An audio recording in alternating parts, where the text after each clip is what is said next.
Ayo, what is going on? It's your boy X coming at y'all with a brand new video. And as you guys can see, we got some new cards in the background. This is with the new Spotlight set. Next is now Team Ups, which is going to be pretty cool, pretty fun. So if you guys are excited, you know, the wonderful stuff, like button down below. Make sure you guys comment which one of your favorite cards you guys see here today, and subscribe if you guys are new. We also have actually a new triple threat online reward card. This one's probably going to be similar to that of like a Mike Miller or other ones that we've got there, where they're basically just going to be on either the tier 2 or the tier 3 reward section on there. So it's going to be cool. It's going to be fun. Always love when they add some free cards for it, and he's looking pretty nice. So first off, we have Adrian Dantley, the Season 2 Spotlight reward card that you get for just simply going through and finishing all of the challenges. If I'm not mistaken, this is the third one we have, so it's going to be interesting. Adrian Dantley usually is a pretty decent defender in most of the times that we have him. 6'5", shooting guard, small forward, which is great. Has 23 gold badges, a lot of them in finishing. That is beautiful, and an 80 driving dunk. That is going to be real nice. Some decent shooting badges, as well as being able to add every single one if you would want to. That's nice. Comes with silver quick first step. You gotta load that. Some decent shooting. We have an 80 mid-range, 73-point shot. So maybe he's probably going to be more of like a mid-range demon for sure than an actual, I guess, shooter. And the defense is actually pretty average, but you can add clamps, so maybe it could make him a little bit more fun. Has an 84 speed, 84 acceleration, he wants to be ball, and he can speed boost, which is nice.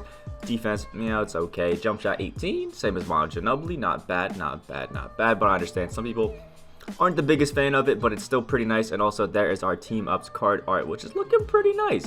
I like that.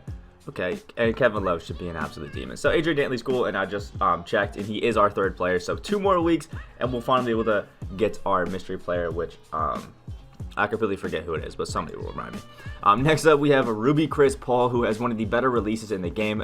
It's slow, but its green window is massive. Also a 6'4" wingspan to probably help him out. And I think CP3 is going to be a little slept on beast.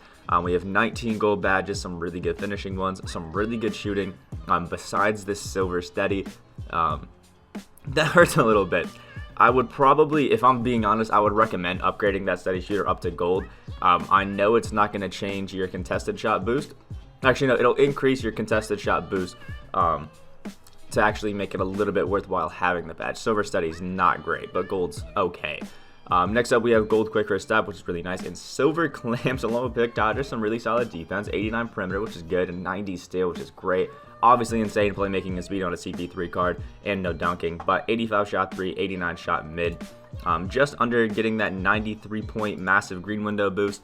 So if you have the, I guess, ability to do so with like a Nick Nurse or something, getting his 3-point shot up to a 90 is a big must. And a 90 on ball steal Tennessee, that is beautiful. Obviously the CP3 jump shot, Pro 2 moving behind the back, which is really solid, same as like a John Stockton.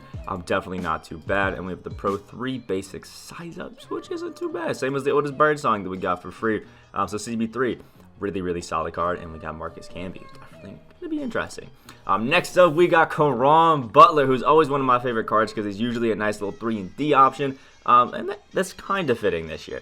One Hall of Fame badge and corner specialist is going to be great. He's obviously going to be money from the corner, and some great shooting badges. No range extender, which is a little bit tough, but it's looking like we're going to have like a slightly worse Bruce Bowen, type thing. Some solid playmaking badges, and you can add whatever you want in playmaking and defense, which is nice. So solid finishing badges really help it out. We got contact and fancy footwork as well as acrobats. So we got some solid ones. 90 mid-range, 86 3-point shot, and 80 driving dunk, 80 ball handle, so he can speed boost if you give him a right shoe, and coach boost, and some decent speed.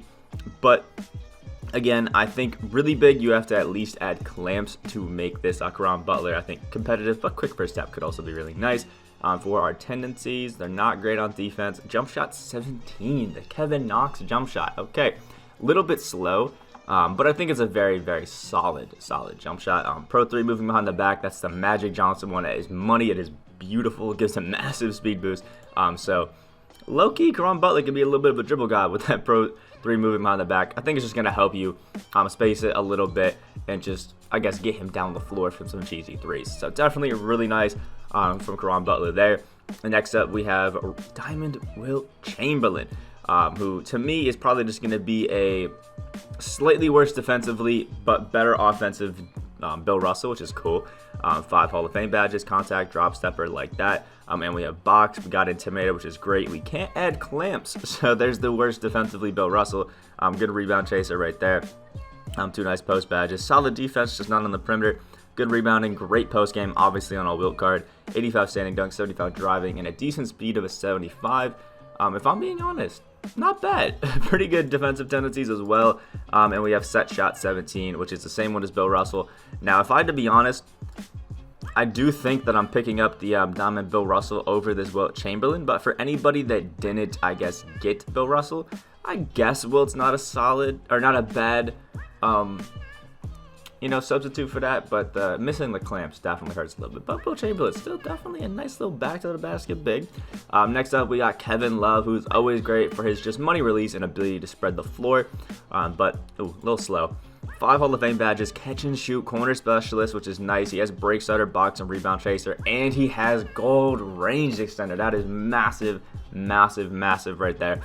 You can add every single defensive badge if you would want to, which I think badging this Kevin Love out maybe as a stretch big might not be the most horrible idea in the world. Obviously, he's got some low interior defense, but I think, badging him out with some sort of like intimidator, post move lockdown, what is it? He has pogo stick already, so maybe getting that up a little bit and things like that might actually be a little worth it to make this Kevin Love maybe like a stretch 5. Might be nice as a 91 3-point shot as well, and some great badges. Only one I wish he had was flexible release. We have no really defensive tendencies, but an 80 driving dunk tendency is really good. Obviously, the Kevin Love jump shot, which I guess is shared by 2 other people, which is cool. It's money, is cool, it's easy to time. I think this Kevin Love is going to be an absolute beast. Might actually be a pretty solid overall power forward. Might have to pick him up and give him a shot. Next up, we'll check out the Tyreke Evans from the Triple Threat Online Rewards. 6'6" small forward shooting guard that didn't want to give him the PG1 just yet. Has 6 Hall of Fame badges, including quick first step, which is massive, massive, massive. We have acrobat, consistent, pro touch, and solidity, which is great. Some okay shooting badges, but nothing insane. And he comes with bronze clamps, but it can't be upgraded. But still, I think having bronze clamps at this point in the year is definitely good enough. And then if they have it higher, it's just amazing. 86 ball handle, which is great. 75 driving dunk, solid, especially with all of these nice finishing badges. He's going to be finishing with the best of them. I would just only add Giant Slayer because that is huge.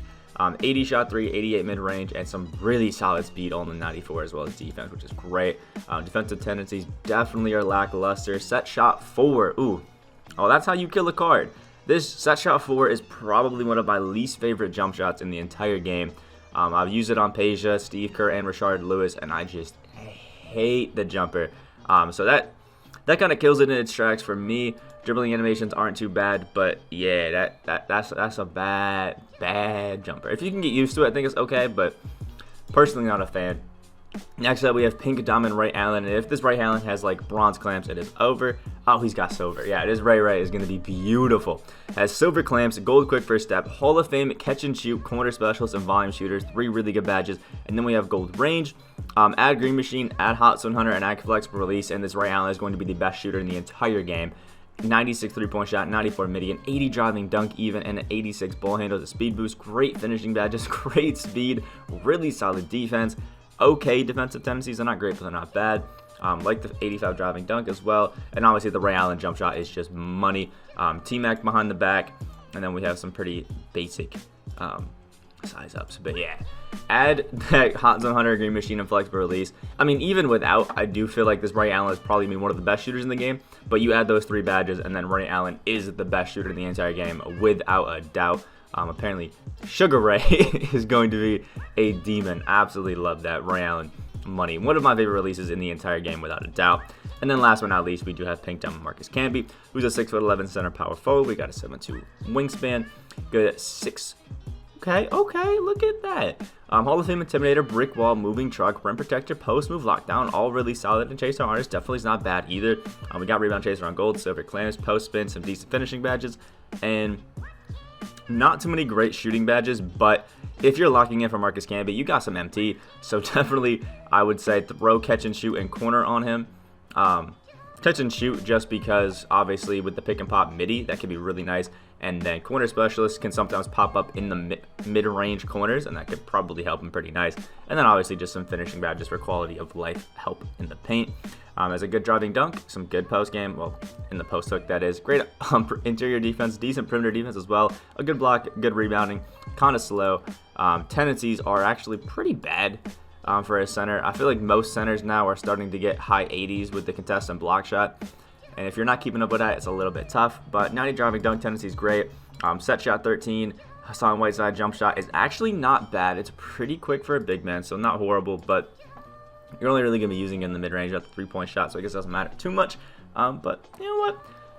Not a bad card by any means. I mean, there really isn't a possibility of him being the worst set lock-in because, you know, obviously there's Dennis Rodman. But I don't think Marcus Camby is up there with a top tier. Great defensively, but other than that, kind of a little bit lackluster.